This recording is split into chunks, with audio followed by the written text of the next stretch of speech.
200 monos estelares sonando en generación 97.1 de Sistema Nervioso Central, ese disco que editaron allí por el año 2006. Antes pasó El Matoco, Haciendo El Mundo Extraño. 221-508-2447 es nuestra vía de comunicación. Estás participando si querés ir a ver a Viejas Locas al Teatro René Favaloro este sábado. 221-508-2447. Avanzamos y es hora de recibirlo a él, porque hoy a las 8 de la noche hay Club Lumière, pero tenemos anticipo con Esteban Gil García. ¿Cómo va, compañero? Bienvenido. ¿Qué haces, Eduardo? Buenas noches. ¿Cómo te va? Todo muy bien. ¿Vos? Bien, la verdad que... Bueno, hoy un día que me parece que da para ver cine, para hacer recomendaciones, porque se viene la lluvia, se vienen unos días de lluvia. Y días fríos, dicen. Sí, y eso marida un poco con el tema del cine y las recomendaciones. Viste que hay gente sí, que ve películas, depende de cómo está el tiempo. Es verdad. Sí, ¿no? Es verdad, coincido. Que para los días más lindos le gusta más salir, hacer otro tipo de planes, y cuando llueve, bueno, porque es mejor que meterse en el cine o que por ahí quedarse en casa haciendo una rica comida, una rica merienda y ver alguna serie. Si te parece, tengo dos propuestas. La primera es un film que se incorporó justamente está en las salas comerciales. Es un éxito de público, no así de críticas. Sí. Se llama Michael. Ajá. Y está protagonizada por Jafar Jackson, el sobrino sería de Michael Jackson. Un film que obviamente lo que hace es recorrer la vida del astro del pop, del rey del pop, así se lo llamó. Sí, claro. Lo sigue siendo. En algún momento lo sigue siendo. Es, según lo que dicen varias revistas que se dedican a la música, el artista muerto que produce más dinero, sí, justamente, y es el disco más vendido es Thriller, ¿sí? Eso, de la historia de la música. Exacto, eso por una parte, y recordemos que además Michael Jackson en vida compraba los catálogos, o sea, los derechos de autor, por ejemplo, de los Beatles los tenía Michael Jackson, claro, ¿no? Por eso se habló tanto a veces del dinero y esa especulación con que lo habrían hasta matado. Sí, bueno, es una vida bastante caótica la de Michael. Controversial, sin dudas. La película es un ascenso medio, ¿no? Clásico, podemos decir, como biopic musical. Él comienza su infancia en Indiana, justamente, donde ya a los 8 años brillaba como el líder o el cantante de los Jackson 5, que era un grupo medio de gospel, podría decir, que él tenía junto a sus hermanos. Y el foco justamente de esta biopic, que se acerca mucho al telefilm y que tiene esa cuestión de que son todos buenos buenísimos o malos malísimos, ¿no? En ese sentido, el único conflicto que parece haber, digamos, en esta biopic musical de Michael Jackson es su padre. Ajá. Acá, su padre justamente es una persona muy posesiva, muy manipuladora, que lo golpea de chico. Ya apenas empieza la película hay una situación de cinto en mano donde Michael Jackson es justamente castigado. Y un poco la película va a ir por algunos tópicos que son, por ejemplo, la violencia, la disciplina y la construcción del talento, ¿no? Un poco como la figura de Joseph Jackson permite pensar el vínculo entre el abuso y la formación artística. Y ahí creo que hay una pregunta, que es si el éxito nace del rigor extremo, ¿no? Que me parece que ahí la película entra en un lugar como medio complicado, porque en algún momento el padre termina diciendo, bueno, vos sos producto mío, o sea, que yo haya sido tan riguroso con vos, que Michael Jackson, por ejemplo, no tuvo infancia, ¿no? Prácticamente porque cuando tenía 8 años ya era conocido y los propios chicos eran sus fans, entonces no había como forma ahí de relacionarse. Está bueno esto que remarcás, Esteban, porque claro, empezó de muy muy pequeño. Muere muy joven Michael Jackson. No estamos hablando de alguien que tendría muchísima edad hoy por hoy. Qué cruel, ¿no? Esto de castigo y vos sos o llegás a ser por lo que yo te di. Por el rigor que yo te impuse, ¿no? Entonces aparece la disciplina y esa construcción del talento, y un padre que termina siendo, como decíamos en la biopic, el único conflicto prácticamente que tiene Michael Jackson. Y después otras cosas que muestra, que tiene que ver también, es una infancia truncada, justamente por la explotación infantil del artista, y una persona aniñada que se queda un poco en esa edad. Que no le cuesta relacionarse con los adultos, que no tiene amigos, que sí empieza a tener animales o mascotas que no serían como del uso domiciliario diario, como por ejemplo monos, en algún momento alguna jirafa. Hay una personalidad totalmente, digamos, aniñada, asexuada. Tampoco parece no importarle salir ni con hombres ni con mujeres.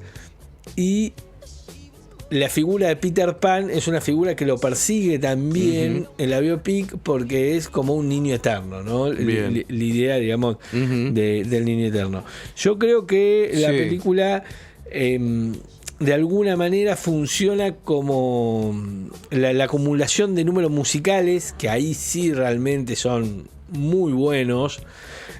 Funciona un poco como para reemplazar la falta de conflicto, o solamente un conflicto, que es el conflicto del padre, porque después todo lo demás parecen ser muy buenos, prácticamente no están muy desarrollados. Por ejemplo, los hermanos podrían tener algún conflicto más con los hermanos, o cómo era esa relación.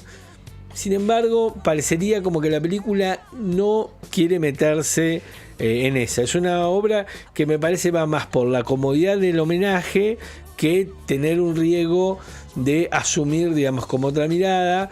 Si bien la película termina con apostando, digamos, a una segunda parte, que ahí se podrían desarrollar otros temas más controversiales de su figura, como por ejemplo las denuncias de abuso y pedofilia que ha tenido Michael Jackson, sin haber tenido nunca sentencia judicial, estando vivo, ¿no?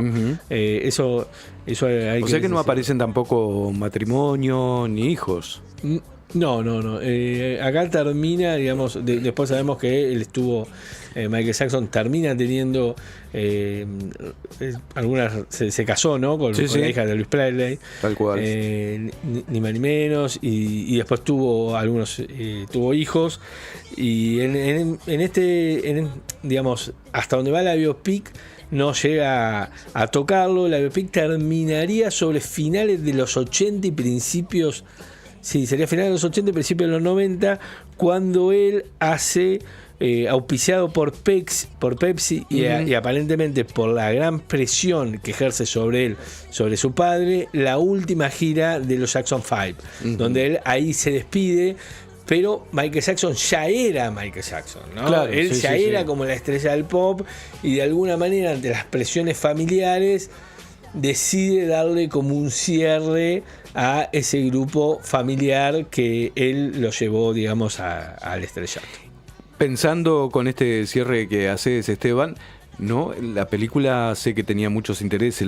La familia, de hecho, el sobrino es quien protagoniza a Michael. Claro, justamente todo eso no lo iban a desarrollar. Me parece que también pensaba, ¿no?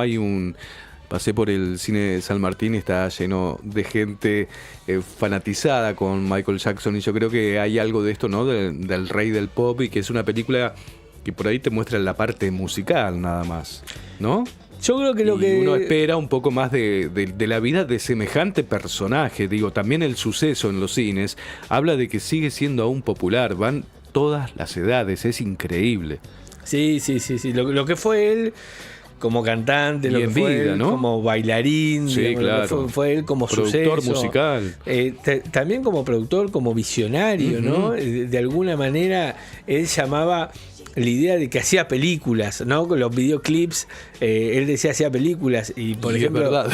Sí, si uno ve justamente Thriller, la de que dirige John Landis, es una película de 13 minutos, es un cortometraje. Claro, ¿no? claro. Es justamente un cortometraje de 13 minutos. Bueno, también ahí está en algún momento presente porque las peleas que tenía MTV y él no aparecía, y aparecer en ese momento en MTV era muy importante, y la idea que no aparecía porque era afroamericano y MTV no pasaba afroamericanos.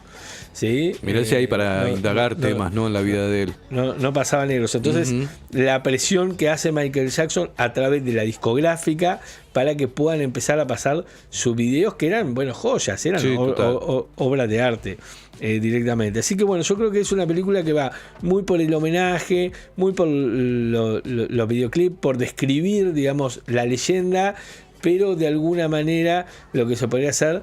El tema de los conflictos dramáticos son como muy pobres y solamente aparecen, son todos muy buenos, tan solo hay un malo, malísimo, que es el padre. Acá, que es el padre, justamente, pero que también, en algún sentido, la película dice, bueno, pero ese rigor hizo que Michael Jackson sea lo que terminó siendo, cuando en realidad podría haber, bueno, o a pesar de ese rigor, a pesar de eso, así todo fue lo que fue el genio de la música. Iría más por ahí, Esteban, ¿o no? Tal cual, sí, porque además después hay muchos daños psicológicos que la película no llega a mostrar, ¿no? Que tiene que ver, por ejemplo, con los cambios físicos, con las muchísimas cirugías que se hizo. ¿Sí? Se deformó su rostro. Tal cual, bueno, todos temas que de alguna manera hay una pelea con la identidad. Ahora me dejaste pensando, ¿no? El tema de su blancura, de ser, ¿no? De tez blanca. Tal cual, ahí hay como una negación de su origen. Horrible. Tal cual, digamos que ahí tampoco se desarrolla. No aparece como un personaje de mucho conflicto, Michael Jackson. Solamente aparece como la cuestión de que aparece aniñado, y era un chico que ya tenía 20 años y iba a jugueterías y se compraba todos los juguetes, ¿no? Nadie en algún momento pensaba preguntarse nada por eso. Digamos, sí, eso habla tal vez, ¿no? De esa carencia que bien reflejabas de la infancia, ¿no? Poder acceder a aquello que no tuviste por esa explotación laboral que sufren muchos artistas de pequeños. Claro, una persona traumada, aniñada, que en realidad tuvo una infancia trunca, porque en realidad en la infancia ya trabajaba y producía millones de dólares, era una industria en sí misma. Y dentro de los Jackson 5, si uno ve los registros, el que sobresalía siempre era él. Siempre era él. Era él. Sí, indiscutido. Indiscutido. Lo cual también sería interesante ver cómo reaccionaban frente a eso los hermanos. Ahora Por eso, yo creo que ahí podría haber habido más conflictos, ¿no? Totalmente. Justamente el más chico. El más chico sea el más carismático, que termine siendo una estrella mundial. Una estrella mundial. Y que en un momento él decide romper, un poco también charlando mucho con las discográficas que ya querían correr a los Jackson 5 y que sea Michael Jackson. Claro. Y termina siendo como su carrera de solista. Eso tiene que tener alguna repercusión negativa, digamos. Alguna peleita. En su núcleo familiar. Sí, ¿no? Seguro. Entonces, en ese sentido, creo que es un telefilm. Prácticamente, como decíamos, con un solo conflicto, que es el conflicto de Michael Jackson con el padre y con esa infancia truncada y explotación infantil. Y también se podría haber metido más con la industria de la música, ¿no? La industria de la música que produce ídolos, pero que también los destruye. No problematiza mucho, pero creo que la película está muy para aquellos fanáticos de Michael Jackson que van a poder ver esa recreación, digamos, de los conciertos y de los bailes. Bueno, era un bailarín extraordinario. Me encantó igual, Esteban, te digo, estoy para verla. Así que me parece que es una película que a mí no me gustó en cuanto a la progresión dramática, pero sí que es interesante verla aquellos que quieren acercarse por ahí a la música de Michael Jackson. Y yo la fui a ver con mi novia, con Fernanda, y sí, quedamos manija, y cuando, viste, volvíamos, empezamos a poner temas de Michael Jackson. Bueno, tiene eso también. Claro, ¿no? Sí, yo lo pensé cuando decía que veía movimiento en los cines. Como mucho fanatismo desde ahí, es verdad. Michael Jackson siempre te inspira un poco y recorres, ¿no? Su discografía, y no por nada ha sido el rey del pop y ha tenido y tiene uno de los discos más vendidos de la historia de la música. Sí, sin duda. Otra de las cosas que te quiero recomendar, Eduardo, a vos y a toda la audiencia, es El Resto Bien, una serie que está en Flow, que está dirigida por Daniel Burman y por Daniel Hendler. Sí, en este caso está protagonizada por Benjamín Vicuña, por Rita Cortese, por Violeta Urtiperea, el propio Daniel Hendler y Andrea Frigerio. Y la serie sigue a Ariela, que ha interpretado por Benjamín Vicuña, que es un reconocido historietista que tiene 50 años, que tiene 5 hijos de distintas edades, con distintos matrimonios, y además empieza a estar al cuidado de sus padres. Su madre tiene demencia, tiene una cuidadora que está todo el tiempo con ellos, pero la cuidadora le va llamando por teléfono constantemente a él de todo lo que hacen sus padres, y no se hace un poco cargo de ellos. Entonces su rutina se organiza un poco alrededor de las demandas, ¿sí? Y no tiene tiempo propio. Acá me parece que empieza la idea de, bueno, ¿qué pasa cuando no tenés tiempo propio y te organizás ante la demanda de los demás? Porque tenés 5 hijos y además 2 padres que en este momento de su vida son también un poco hijos. Sí, claro. Entonces, bueno, aparece la crisis del tiempo propio, la desaparición de los espacios individuales, la masculinidad y el mandato al sostén, ¿no? Un poco esa revisión de la masculinidad como sostén de la familia, y una persona que entra totalmente en crisis, que todo le sale mal, y además de eso justamente tiene un desgarro y no puede sería una hernia de disco más que un desgarro, y no puede tener más de 3 kilos de peso, y justamente tiene 2 mellizos que tienen 1 o 2 años que no los pueden ni alzar. Le pasa de todo. Entonces es un personaje que le pasa de todo, y que me parece que desde ese lugar termina siendo una comedia divertida que reflexiona también de manera muy tragicómica un momento de la vida como son los 50. Muy buena recomendación, Esteban Gil García, que bueno, dentro de un ratito vienen con Lisandro con Club a las Lumière. 8 de la noche con Club Lumière. Muchas gracias, compañero. Hasta luego. Avanzamos aquí en Generación 97.1.